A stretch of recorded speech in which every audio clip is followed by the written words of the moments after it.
Hot 97, where hip hop lives, hanging out with Nessa. Carlos Martin. Not a lot of people might know about you because most of the time when they see Hot 97, they see an artist, you know, celebrity-wise. Who are you and why are you here today? Well, I'm a retired United States soldier, but the reason why I'm here is because I want to build a bridge between police brutality and the public. Now, let's talk about that because obviously you know Ben Fields, who has been all over the news. Correct. Okay, now he was the resource officer at Spring Valley High School. The video that's been circulating all over the place, the video that's out there about the young girl being pulled out of her chair. Now, you've had an encounter with this man. Correct. Okay, now explain that situation so that we are aware of why you are even speaking about this. Well, what's so crazy is 10 years ago, he actually beat up me and my wife, or ex-wife, should I say, on the same day, which is just totally ironic. And so what happened to me was I was coming back home from Fort Jackson, South Carolina, where I was stationed at Moncrief Hospital. I live about 4 miles away from the base, but the fact that it happened off of the base, that Army couldn't help me. And actually the Army turned their back on me once they found out about the situation. The situation was, I lived in Quail Run, and Quail Run is shaped like a big rectangle or a big square, you would say. And so when you enter the parking lot, it's a rectangle. So the officer was already there. What we found out was that he was there looking for a white male flashing little kids. I drove behind the officer as we entered my parking lot. And in the rectangle, eventually we're gonna become parallel. So we acknowledged each other. I gave him my head nod or whatever else, and I went and parked my car. As I parked my car, I got out my car, and I walked to my door to put the keys in my door. Next thing you know, I hear a car peel off, and the officer started running towards me, which happened to be in Benjamin Fields. He's like, hey, you, come here. I'm like, okay, how can I help you, sir? He was like, I'm out here for a noise violation. I was like, well, it couldn't have been me. I just got here. And the officer asked me for my license and registration. I gave him my license and registration, but the problem was I lost my picture license in Germany, where I was serving. I handed him the paper license from Alaska, which is still a legal document for driving until they send you your picture license or whatever else. Okay. So when he saw the picture license, he was like, well, what the hell is this? And I was like, dude, if you just calm down, because he was being extra aggressive. I have German tags on my car. You see I'm in uniform, and I just got back from Germany. Oh, you were in uniform? Oh, absolutely. He beat me up in my military uniform. So he says, what the hell is this? And I'm like, dude, if you would just calm down. He was like, you will not address me as dude. I'm a Richland County officer of the law. I was like, well, you address me by hey, you. He was like, well, that's because I don't know your name. And I was like, well, I don't know your name either, you know? Next thing you know, he slams me to the ground. He starts punching on me, kicking on me, and everything else. So I curl up to protect myself or whatever else. So I have an internal affairs document backing up what I'm telling you. He starts making all these racial comments about how he's glad Johnny Cochran is dead. I'm nothing but another notch on his belt. How he's gonna ruin my career. You know, I don't know if I can say the N-word, but I'm an N, you know what I'm saying, or whatever else. So he's making all these racial comments that is documented. Then he takes out a can of mace, and he uses a whole can of mace on me. Because it didn't bother me like the normal civilian, he actually became more violent. Oh, man. He started kicking me and kneeing me in my stomach or whatever else. The crowd begins to draw. He sees my wife at the time taking pictures of him. He panics. Right. He gets on the radio and he calls out some type of code, help, help, help, like he was in serious distress, when there wasn't nothing but women and children around him. So within 3 to 5 minutes, you got 8 cop cars or whatever else. I'm not sure about. I know it was 8 officers, but I'm not sure how many police cars it was that come to the scene within 3 to 5 minutes. He was like, get her black ass. She has pictures of me. So also Joseph Clark slams my wife into another car. She drops her cell phone. He handcuffs her. Now she's already detained. He picks her up by her arms while they're behind her back and slams her into the ground face first. Now, imagine your wife or your loved one getting beat up and you're helpless and there's nothing you can do to protect her. As a man, as a soldier, just as a human being, period. Absolutely. And then you have to sit there and watch your queen be disrespected like that. When the female officer was on the scene, they didn't even allow the female officer to search her. Officer Joseph Clark ran his hands up and down my wife, and I couldn't do nothing about it. So after this, we get out on bail. I go back to my unit. I tell my unit what happened to me. Now, mind you, at this time, I was Soldier of the Month, Soldier of the Quarter. I was an MVP for winning trophies. I was outstanding soldier for my unit. Thank you for serving I appreciate that. our country. Thank you. But what's so crazy is If I can go out and fight people who I don't know in foreign lands for laws that I believe in for my country that I love, what happens when we come back home? So that's why I entitled this whole thing A War on Friendly Grounds, because it seems like I'm fighting more over here than I am in a place that I don't even know. For what reasons, I don't even know why. And What so, do you mean titled? You titled what? The CNN document that I wrote a long time ago was titled A War on Friendly Grounds. So this is not you coming out of nowhere to discuss Absolutely this. not. The Army turned their back on me. I got flagged. They illegally tried to send me to Korea. I had all the documents proving this. I was a medical records soldier.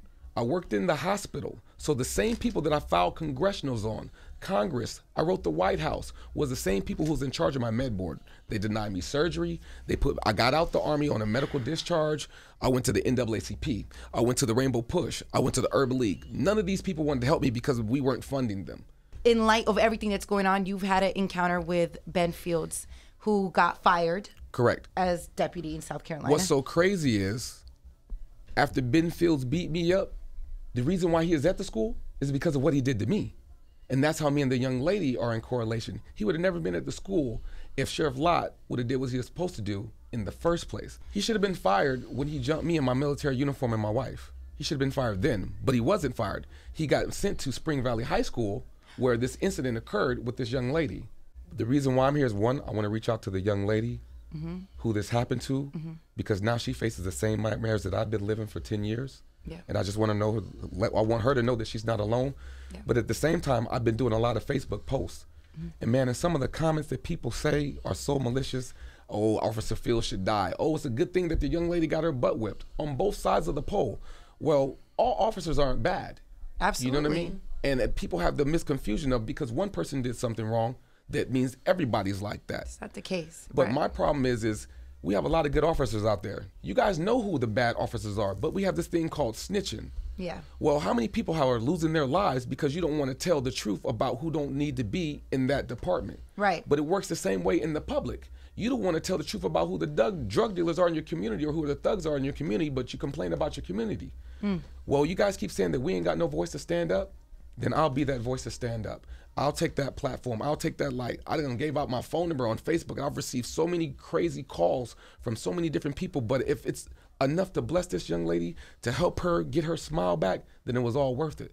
Like, honestly, I don't even know how I got in your building. Right. This story is really crazy. Like, literally, we're doing our show, and all of a sudden, I don't know who ran in here. I don't even know his name. Yeah, That's how crazy it is. Melvin's part of the afternoon show with Camilo, and he, you know, everyone ran up here. They were like, Nessa, because I posted the video up and I said, what is wrong with our society nowadays? Right. So when this was brought to my attention that you were here, I was like, wow, what are the chances? Now, I also questioned, what was your motive being in New York? Right. So you're here because you actually had to do a piece with CNN. Yeah, the morning show. I just did that. Okay, so you did that earlier today. Yes, ma'am. They flew me out from Burbank and they flew me here. And I was like, God, I'm not finna waste this opportunity where there's so many different people. I tried to go to Fox, couldn't get in touch with nobody. Tried to go to NBC, couldn't get in touch with nobody. A friend said, why don't you try Hot 97? And you know, I did a challenge to President Obama, LeBron James, everybody who did the Black Lives Matter, All Lives Matter, everybody who did the Million Man March. And here's my question. If you go to the gym one time out of the year, are you gonna get in shape? So how do we expect to make a change with a problem this big and we only doing it one time a year? I challenge you guys, if we do bucket challenges and all these other stupid challenges, to walk with me on this walk of equality. What would you like to see? Because I think this is important to hear this from you, because obviously everyone's going to go right back to the race situation. Right. Right. You served our country. Absolutely. 10 years. You have no problem with others being, you know, different races. Not at all. This isn't about this for you. Not at all. What is this about? America needs to look at the mirror. It's 2015 and we're still talking about race because that's all it is. Invisibilize the hate. So my goal is to bridge the gap between the public and the police. There's a difference between being a police officer and a bully. When you're being a police, you're following your training. When you go outside your training, you turn into a bully. Officer Fields just turned into a bully because even Sheriff Lott said, we don't train police to act like that. You guys can see that the building is on fire and be like, man, that's terrible. But you don't know how the people feel that's inside the building while the building's on fire. And so what I want y'all to understand is, if I can forgive Ben Fields for what he did to me. And you do forgive him. Absolutely. You know why? Not for him, but for me. Because if I didn't, I would hold on to all this hate. If you had a chance to speak to Ben Fields, would you? And if you would, what would you say to him? Absolutely. I would want to look him in his eye and tell him I forgive him. And I'm going to pray for you, man. When you saw the classroom, like, not reacting the way you would expect a person to react if they saw, like, a classmate or somebody, do you feel like it's just the culture of South Carolina or down south? No. Or I think that's America-wide, and it's sad that we become so detached from each other.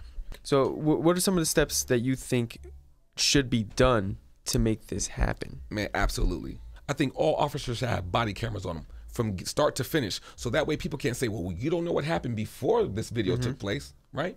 Also, remember when you played sports and you didn't get a play right? What you do? You practiced it over and over again. So I think they should have ethics and sensitivity training for police officers how to deal with the public.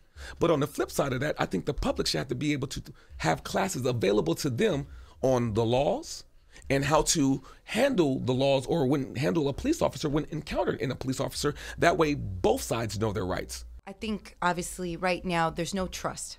None at all. None. It's out the window. Well, the problem is this, right? We live in the microwave generation where everybody wants everything now. We live in a generation where kids are having kids.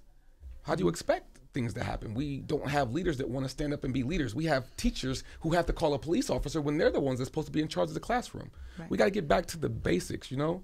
And that starts with love.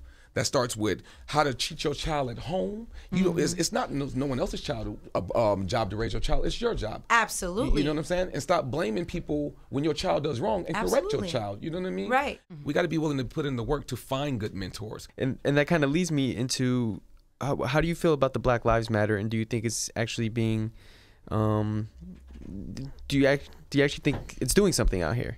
I get it, right? But if we go back in the days where we had slavery and everything else, when Martin Luther King walked in the Selma and the movies and everything else, if you look at that Selma video, was that all black people? I don't think so. I mean, we can go deeper. We can go Malcolm X. Yeah. Malcolm X was a Muslim. Malcolm X was all about black people and everything else, right? Well, what happened when he went to Africa and he learned the truth? That Muslims just aren't all black. They're all different shades. And he was praying next to those who looked white and Asian. And that's what made him come back to America and say, it's not about color. There you go. It's about the system. Exactly. That's the problem. And the problem is the system don't want to be fixed. That's why they killed Malcolm. Anybody that speaks truth about bringing us together has always had their life taken. Do you worry about your life being taken for, you know what's so funny? Speaking about this? I've had so many conversations. You better watch what you say. You know what? We all gonna die one day. And if I die, I want to die for something. You know what I'm saying? If I gotta die for something. I'm here for a reason. And I asked my mama this: why wasn't I Trayvon Martin? Why wasn't I Mike Brown? Why wasn't I at the Fruitdale? You know, all these different things that happen. Right. To be at this moment. How I got in your office right now, to be in this moment. It was meant to be. Someone has to be the light, and I'm just a nobody trying to tell everybody about somebody who can love them. I just want to bring love back to the world. You know what I mean? So don't look at me as if I'm better than anybody else. I don't think I'm all of that. I'm so humbly grateful to be in this position. But this is 10 years of consistency of not giving up on something that happened to me a long time ago to be in the position I am, and I'm not scared. Did it surprise you when you heard that Ben Fields was involved in this situation? It didn't surprise me because you can only bury the truth for so long. Absolutely. Because at the end of the day, what I want America to understand is death ain't got no color. Death ain't got no race. Death don't care. So why do we keep putting this race issue and making it bigger than death? When we really all need to come together and realize that it's the system that's the problem. Exactly. It's pitting us against one another when really we need to come together. Exactly. Now you got it. We're not fighting each other. We're fighting the system. Right. Anything else? Because I want this to be a platform for you to voice, you know, something that obviously has haunted you for 10 years. I would love, one, to have my day in court, rightfully so. What would you like to happen in court? Or what would you... I would just like a fair lawsuit trial. Okay. Where all the evidence is what it is. Against Ben Fields? Absolutely. Okay. In Richland County. Okay. I would like to fix the problem with the NAACP, the Rainbow Push, the Urban League, all these organizations that say they're there. I'm not saying every organization was like that, just the one that I dealt with in South Carolina. But on a grand scale, I would like to ask everybody this question. If you died today, would you get an A+ on life's report card? because everybody don't wake up tomorrow. If you died today, would you get an A+ on life report card? If not, and you're blessed to see tomorrow, you better live like it's extra credit.